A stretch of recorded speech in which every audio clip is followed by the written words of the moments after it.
தற்போது கிடைத்துள்ள அண்மை செய்தியை பார்த்து வருகிறோம்.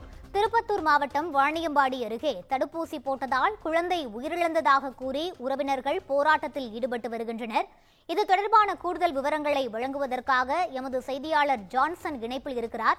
வணக்கம் ஜான்சன், கூடுதல் விவரங்களை பதிவு செய்யலாம். திருப்பத்தூர் மாவட்டம் வாணியம்பாடி அடுத்த பெருமாள்பேட்டை ஊசித்தோப்பு பகுதியைச் சேர்ந்த ஓட்டுநராக வேலை செய்யும் விக்னேஷ் கார்த்திகா தம்பதியினருக்கு 2 வயது மகன் பூமிஸ் என்ற குழந்தை உள்ளது.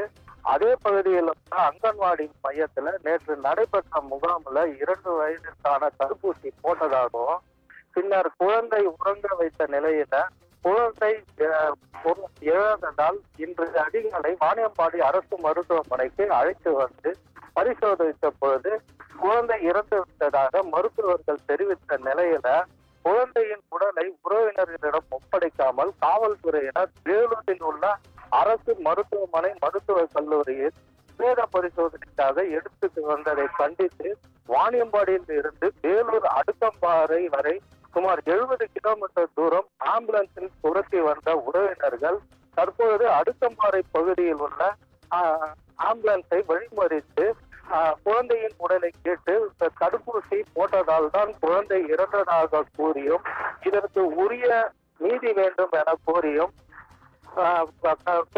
காவல்துறையினரிடம் வாக்குவாதத்தில் ஈடுபட்டு வருகின்ற காவல்துறையினர் பேச்சுவார்த்தை நடத்தி வருகின்றனர். இதனால் அடுக்கம்பாறை அரசு மருத்துவமனையில் பரபரப்பான சூழல் காணப்பட்டு வருகிறது.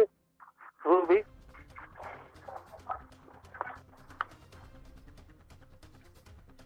விவரங்களை வழங்கியமைக்கு நன்றி ஜான்சன்.